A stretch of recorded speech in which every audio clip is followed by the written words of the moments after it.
Hello, everyone, and thank you for joining me for this fireside chat. I'm going to be talking today to Jens Richter, who is Chief Executive Officer International at Fremantle, the largest production company in Europe. He's responsible for overseeing content acquisition and investment strategy and for the global distribution of Fremantle's finished programs and home entertainment catalogue. And in that role, he manages global sales and acquisitions. My name is Guy Bisson. I'm Executive Director of Ampere Analysis. And we're going to be chatting today about global trends in content and how that impacts the competitive positioning of broadcasters and commercial television. So Jens, can we start by taking a step back and talking about where we are in terms of the market? How would you characterize where the content market finds itself today? Guy, that's a great question. I mean, these are certainly the most unusual times we've ever been in. It's a mix, you know. It's like we are a company, we operate globally. You can say on one hand, never before so many people consume television. You know, this is when you look at the numbers of television consumptions, they're sky high. When you look at consumption of video on demand platforms, sky high. So the demand, the hunger, the appetite for content has never been this huge. Now that is on the demand side. On the supply side, the big challenge is due to the COVID-19 restrictions in many countries around the world. Either we cannot produce shows, or we can limit. We can produce only within certain circumstances. So we are limited in the way we can produce. It's like so. For a company like us, it's we are a creative company. We are creating creative content, and now we also have to be exceedingly creative in figuring out new ways of how to create that content. So the way of production is changing dramatically as well. So one of the impacts of the crisis that we find ourselves in, of course, is that particularly advertising-supported broadcasters are slashing costs, and that's hitting program budgets as their ad revenue declines. Mm-hmm. What near-term and indeed long-term impact do you see of that on the program market? How's it going to shift the agenda? Well, I think coming back to my earlier point, the consumption of TV has never been this high. It's like we just launched, to give you an example, we just launched Britain's Got Talent earlier this month, and as you said, at the moment, a lot of advertisers are very careful in putting budgets out there and buying inventory. Still, the show went out. Marks and Spencer's is the main sponsor of the show in the UK. So they kept on pushing. The show went out, and the show went out to absolutely incredibly high rating levels. It's like it's mind-boggling. I mean, we scored close to 11 million viewers. We had a market share of 46% and scored the highest ratings, television ratings in the UK in the year 2020 so far. And why is that? Because it's a great family entertainment show. It's inspirational. It's a little bit of escapism in there. So the show went out. So all the advertisers that bought into the show not only bought into a great, fantastic show, they also bought into the highest ratings of the year. So I think clearly the circumstances, the general circumstances are challenging for advertisers as well, of course. Still, I see, a great reason for them to stay involved, not walk away from the market. That's number one. Number two, when we look at the globe and all the markets around the world, we do see, I think we all see at the moment, we all feel relatively relieved that COVID-19 numbers seem to plateau. In some countries, the numbers go down again. In a lot of countries, there is a very active conversation of how to open the market again, how to have people going back to work again. We are looking at that very closely because we want to start producing more TV shows as well again. And I think it looks relatively good. It's like we will be limited for quite some more months, but step by step, the market will go back to normal. And therefore, coming back to your question about the advertisers, I would see the advertisers coming back as well. And when we talk to broadcasters around the world, they are, they, especially when they think about the fall, they're very bullish about the fall. There's a lot of program planning and going, and we constantly get asked, so how can we, Fremantle, make sure that we will get our shows on air? As an example, in the US, end of May, America's Got Talent will go out on air on NBC. And again, it will be produced in a different way. Of course, we will follow all the regulations and restrictions. Still, we will be able to get the show produced and entertain big family audiences. So I hope that helps a little bit with the answer. Yeah, absolutely. Let's touch on that America's Got Talent example. Yeah. So that you said you're able to produce and film that while observing all of the restrictions. Can you give us a bit more detail maybe on how that will be done? Yeah, and to give you an example, for instance, we went back in production on Neighbours, which is our Australian soap, which runs on Channel 5 here in the UK. What we did on Neighbours, the beauty there is it's produced in a studio environment, so we control the environment. What we did is we restructured the production process, so we have a lot less team on set. We make sure that there's social distancing between the team members on set, like between cameraman and light and all the crew. So less crew, distance between crew. We also, we're also careful about the scripts. They're partially rewritten. We also make sure that we can keep the actors apart. We don't have scenes with a huge amount of people. So we were able to bring the show back. In Germany, on RTL, we have 2 daily soaps, which we were able to continue production. Again, we restructured the process, less crew, social distancing, we were able. In Italy, very early on, and Italy is probably maybe even the hardest hit country in all of Europe. Pretty early on, like 3 weeks ago, into the crisis, we were able to, Fremantle Italy, we were able to produce a talk show.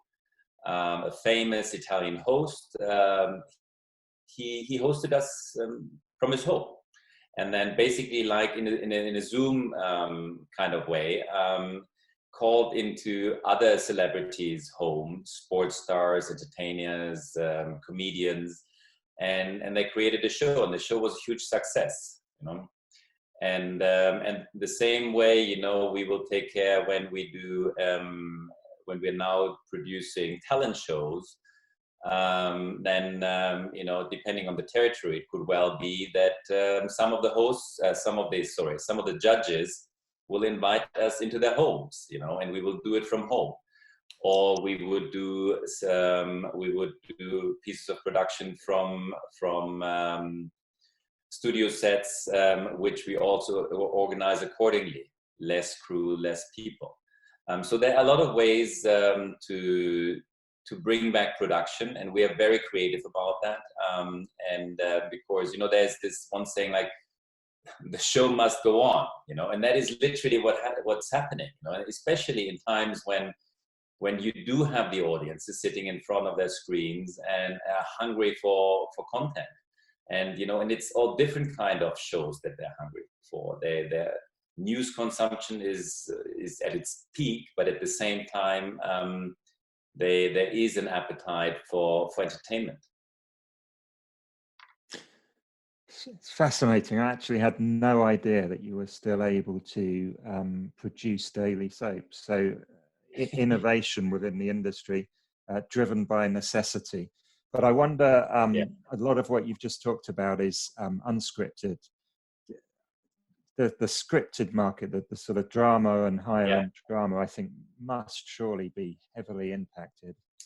Yes, there is. I think, it's a little bit easier to deal with it in the non-scripted than in the scripted, because scripted, you produce a lot on location. You are out there on the street. And then, there's some big drama projects which are even cross-country, and we all know that traveling at the moment is heavily restricted. So on the drama side, also there's some good news as well. It's like we have a lot of dramas that we just finished shooting beginning of the year, like dramas like Salisbury, which is for the BBC, or we shot a drama called We Are Who We Are, and Luca Guadagnino is the director and the writer for that show, and that is for HBO in the US. Both of those shows, we finished the actual shooting, and we were just entering the post-production process when COVID-19 hit Europe. And normally these, and then of course post-production studios got as well locked down to an extent. What we were doing there is, thanks to new technology, we were able to pull the whole post-production process in people's homes. Just like you and I now have a conversation from our homes. It's the same, like the editors and the producers and the directors work on post-production of these shows from home. Again, a huge step. It's quite a jump, and then they did it very quick, very fast, quite a challenge to overcome, and it worked. So these shows, they will hit the screens later this year. So that's one thing that we do, like try to get shows finished. And then we are thinking very much about as well, what will be the first dramas that can go back into production once we have the restrictions lifted.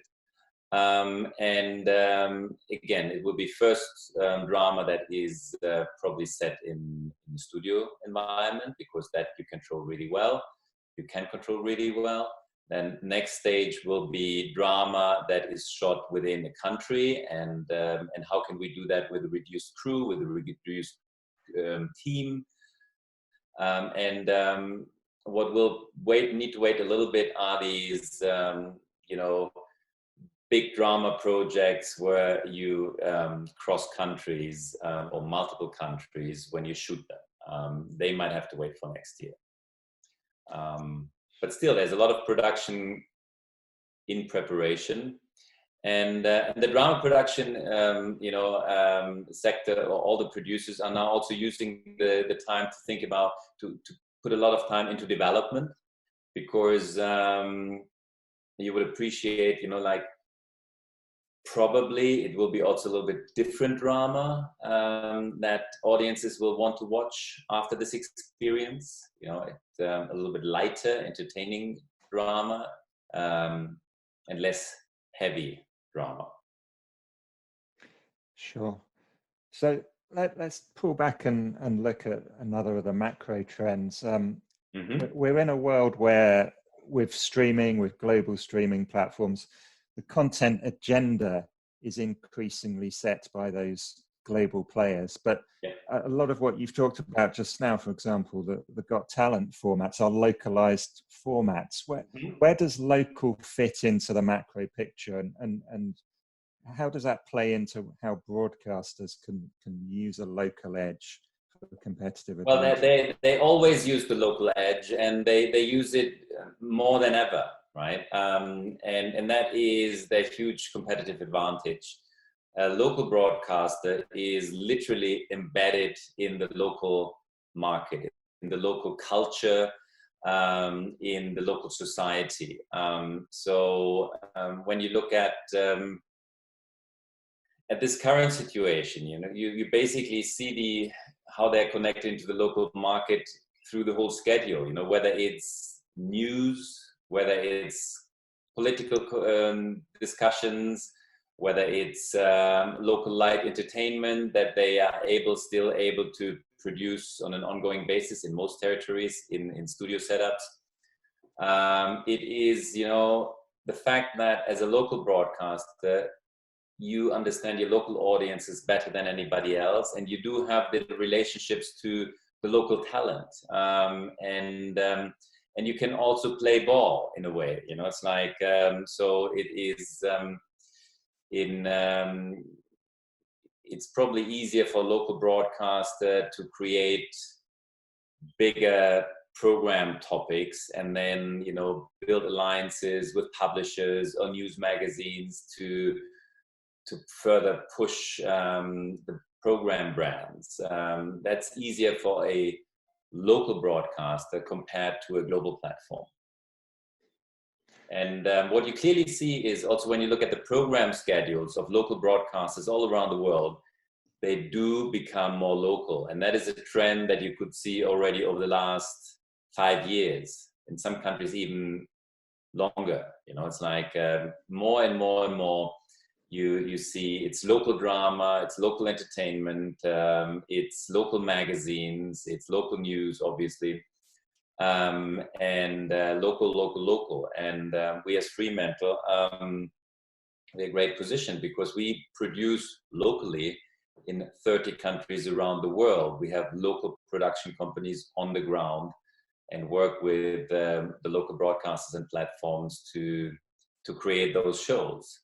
And when you look at schedules maybe 10 years ago of your local broadcasters, you saw a lot more American network drama, imported series and tape, while a lot more slots now were handed over to local production. Sure. The flip side, though, and it's something we're picking up in the analysis we do, is that some of the big streaming players, Netflix, for example, are increasingly moving into light entertainment and reality that was previously the domain of broadcasters and local broadcasters. How's that changing the dynamic? Good question.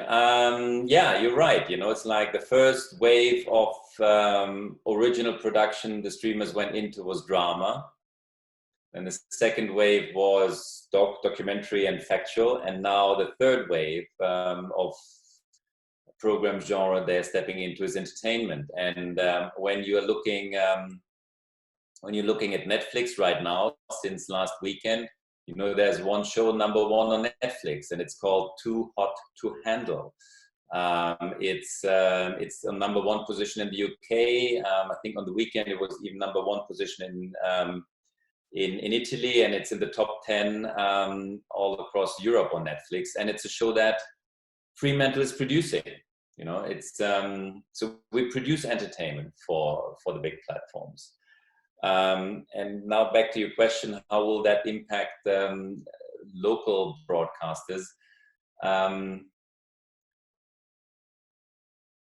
It is, it comes back to a question also of volume and, how many of those shows can Netflix produce on Amazon versus the local broadcasters.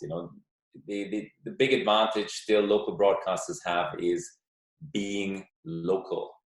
I don't know the viewing numbers of Too Hot to Handle in the UK, but I think ITV's close to 11 million viewers on BGT probably a lot higher, right? So it's and there you see the competitive edge of the local broadcasters.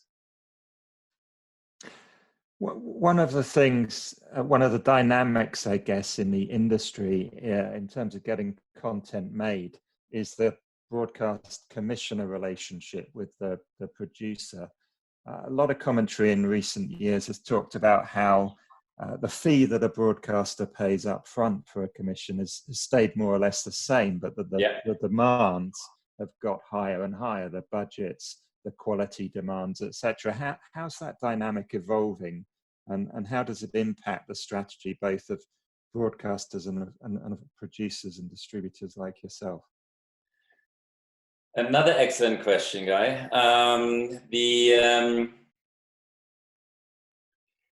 It depends on the genre, on the program group or product group, on the genre. It's like what you brought up is mainly what we see in drama at the moment, So high quality drama, the cost of high quality drama increased quite dramatically over the last 5 years. While local broadcasters, the participation of the local broadcaster didn't go up in line with the budget. Okay, so there is a bigger financial gap to fill on big drama. Now, on the positive side is such big dramas also have an international market, right? So that's where people like us come in. And so when we produce big drama for the BBC, ITV, Channel 4, or Sky, it's like then or 5, then it is us who not only work on the creative side and developing a fantastic show for them.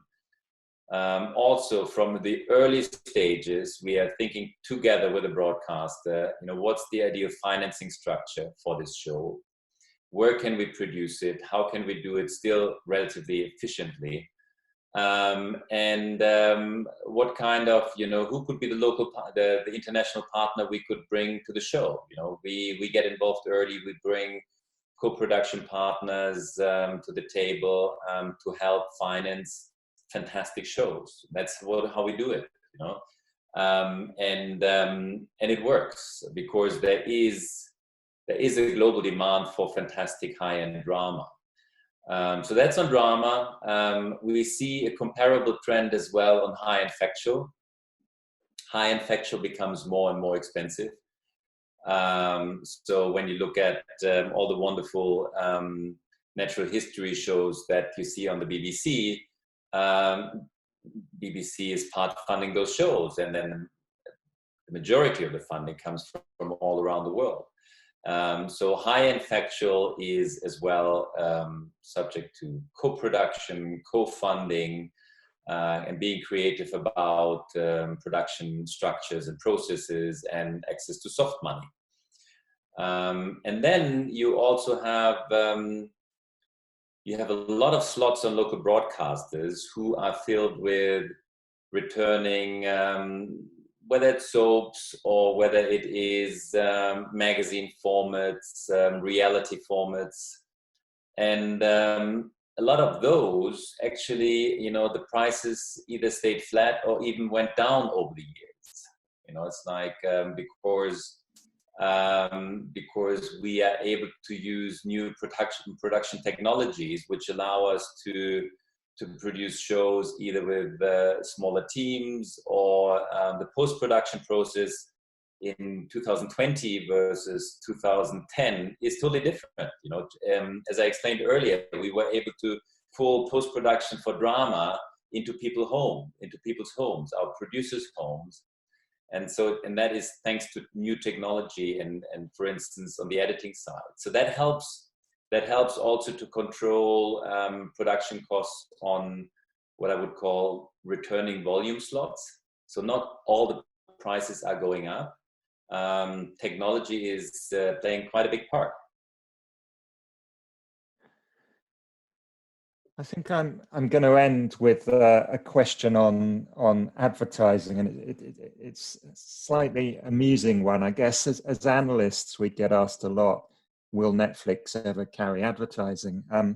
So someone said to me a while back that it's a complete myth. They don't carry advertising simply because of the amount of product placement in their productions.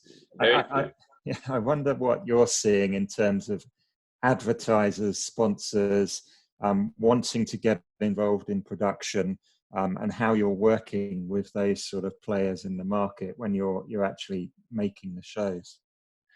We do work. Obviously, sponsorship is a big part of what we do. You know, it's like whether it's the big talent shows or other shows. I